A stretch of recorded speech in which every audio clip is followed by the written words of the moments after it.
Good morning, students. Students, in previous module, we have discussed about terrestrial habitat. Terrestrial habitat means जो organisms land पे रह रहे और उसके habitat को क्या बोला जाता है? Terrestrial habitat. In that, we have discussed about 4 type of terrestrial habitat. First one, desert. Second one, mountain habitat. Third one, polar region. And fourth one, forest and grassland habitat. Today we are going to study about aquatic habitat. Right? Aquatic means जो water में रह रहे हैं. The organisms like shark, fish, lotus plant, they live in lakes, ponds, rivers, ocean are called aquatic organisms and their habitat are called aquatic habitat. जो organisms pond में, lake में, river में, ocean में रहते हैं उस organisms को aquatic organisms and उसके habitat को aquatic habitats बोला जाता है. उसमें हम सबसे पहले देखते हैं oceans या marine habitat. Ocean is a huge body of salt water. आपको पता है ओशन में क्या प्रेजेंट होता है? ज़्यादा सॉल्ट प्रेजेंट होता है. Fish live in water bodies and show the following adaptation. Fish है वो वाटर बॉडीज में रहते हैं, लाइव करते हैं बिकॉज उसमें उसकी बॉडी में कुछ एडेप्टेशन होता है. तो कौन कौन से एडेप्टेशन होते हैं हम देखते हैं. First one, their body is streamline. Fish की बॉडी क्या है? स्ट्रीमलाइन है, मीन्स आगे पीछे पॉइंटेड एंड बीच में मिडल एरिया में ब्रॉड होता है, उसको स्ट्रीमलाइन बॉडी बोला जाता है. The streamline shape of body help the fish to swim fast. Streamline shape की वजह से ही, क्योंकि फिश की बॉडी स्ट्रीमलाइन है, उसकी वजह से ही वो फास्ट स्विम कर पाते हैं वाटर में. ठीक है, वाटर करंट को कट करके वो आगे मूवमेंट कर पाते हैं because of this streamline body. The skin is covered with waterproof scale that protect it from decaying in water. उसकी जो स्किन है वो किससे कवर होती है? स्केल से. राइट, जो हमने चैप्टर नंबर 8 में स्टडी किया था. राइट, तो जो उसकी स्किन होती है फिश की वो किससे कवर होती है? स्केल से, जो वाटर प्रूफिंग है जिसकी वजह से वो पानी में रहता है फिर भी उसकी स्किन में कुछ भी नहीं होता है, डेकिंग नहीं होता है. Fish have a gills that help them breathe in a water. Fish में क्या प्रेजेंट है? गिल्स प्रेजेंट है. राइट, जहाँ से वो ब्रीदिंग करते हैं, जैसे हम ब्रीदिंग करते हैं. राइट, ऑक्सीजन लेते हैं, कार्बन डाइऑक्साइड एक्सहेल करते हैं. Fish swim with the help of fins. और फिश है वो किसकी हेल्प से स्विम कर पाते हैं? फिन्स की हेल्प से. राइट, वो भी हमने चैप्टर नंबर 8 में स्टडी किया था. 3 टाइप ऑफ फिन्स प्रेजेंट थी. राइट, वो डायरेक्शन के लिए यूज़ करते हैं, स्विमिंग करने के लिए यूज़ करते हैं. राइट, जो हमने चैप्टर नंबर 8 में स्टडी किया था. Some aquatic animals such as a dolphin and whales do not have a gills. कुछ जो aquatic animals है like dolphin है, whales है, उसमें gills नहीं है. तो वो ब्रीथिंग कैसे करेंगे? They breathe through the lungs. वो lungs से ब्रीथिंग करेंगे. जैसे हम कहाँ से ब्रीथिंग करते हैं? lungs से. They inhale air through nostril present in upper part of their heads. वो inhale करते हैं nostril से, जो उसके head के जो upper part है head का वहाँ पे present होता है. Nostril allow them to breathe in air when they swim near the surface of water. और nostril क्या करता है? ब्रीथिंग करता है, वो एयर को अंदर आने देता है जब वो सरफेस, वाटर के सरफेस एरिया के पास होता है तब. Right, they can stay inside water for a long time without breathing. And जब वो पानी के अंदर जब वो स्विमिंग करता है तब वो लॉन्ग टाइम तक विदाउट ब्रीथिंग स्टे कर सकता है. They come out to surface from time to time to breathe air. And जब भी उसको ब्रीदिंग करना होता है तब वो सरफेस एरिया पे आ जाता है टाइम टू टाइम ब्रीदिंग करने के लिए. एंड जब वो स्विमिंग करता है, पानी के अंदर रहता है, तब लॉन्ग ड्यूरेशन तक वो विदाउट ब्रीदिंग स्टे कर सकते हैं. Some sea animals like squid and octopus do not have a streamlined shape. But कुछ जो सी एनिमल्स है लाइक ऑक्टोपस है तो उसका शेप तो स्ट्रीमलाइन नहीं होता है. They stay near the seabed, deeper in ocean, to avoid resistance offered by sea waves. वो या तो सी बेड के पास रहते हैं या तो वो ओशन में डीप जो एरिया होता है वहाँ पे रहेंगे, जिसकी वजह से उसको वाटर का जो रेजिस्टेंट फ्लो है उससे वो बच सके. However, when these animals move in water, they make their bodies streamline. These animals have a gills to use the oxygen dissolved in water. But जब वो पानी में मूव करते हैं, राइट, स्विम करते हैं, तब वो अपने बॉडी को स्ट्रीमलाइन बना देता है। एक्चुअल में स्ट्रीमलाइन नहीं होता है, राइट, वो अपने बॉडी को शेप को चेंज कर देता है जब वो वाटर में मूवमेंट करते हैं तब, राइट। एंड वो ब्रीथिंग कहाँ से करते हैं?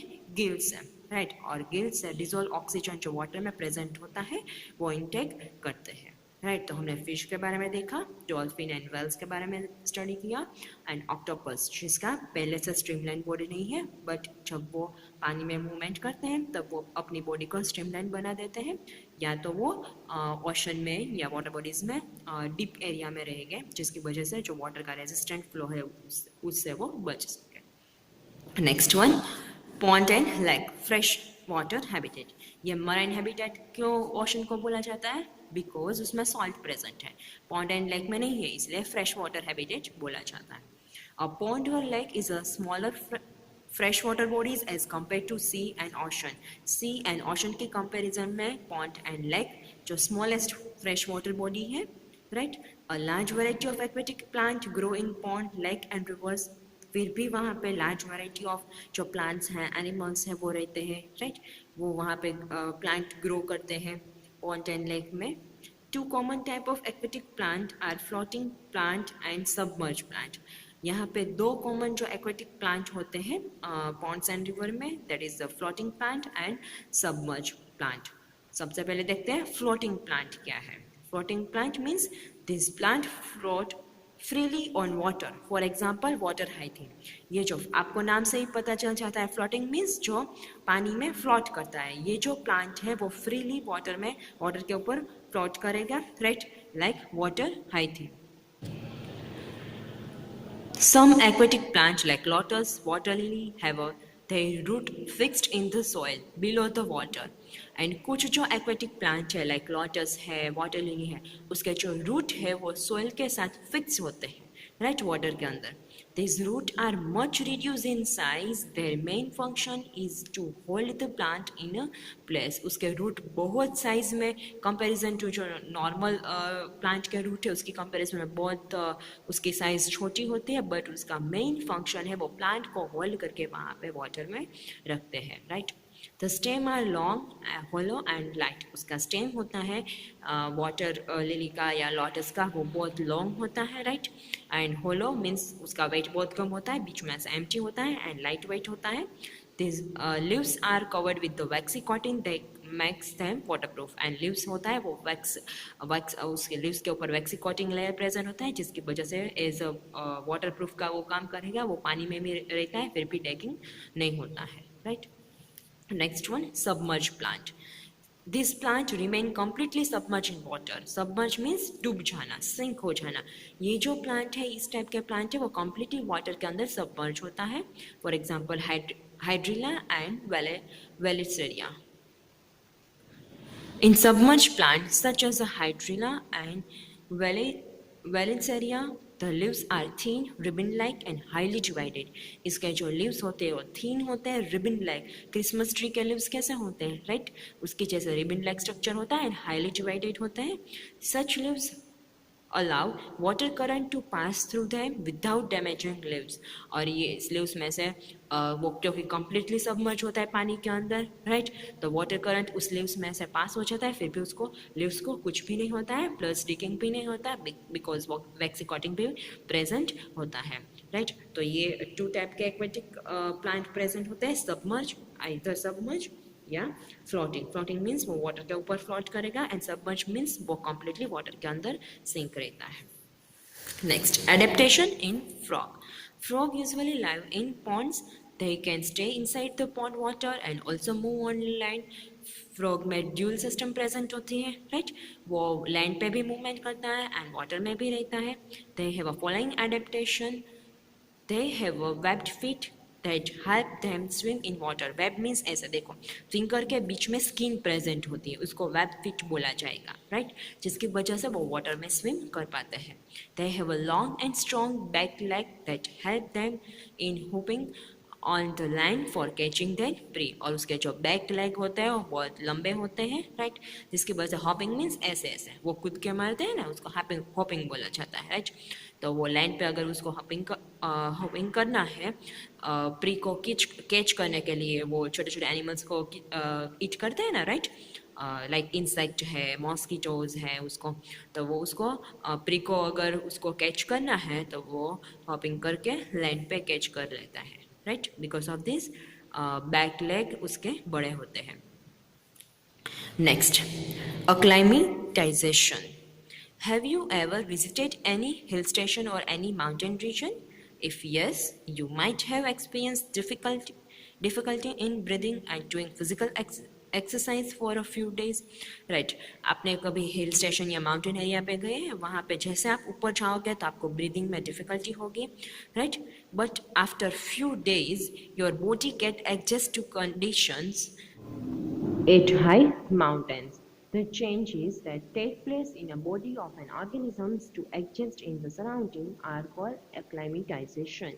Acclimatization means particular organisms की body में changes होता है, right? उसके surrounding environment के हिसाब से, right? तो उसको बोला जाता है acclimatization. So what is difference between adaptation and acclimatization?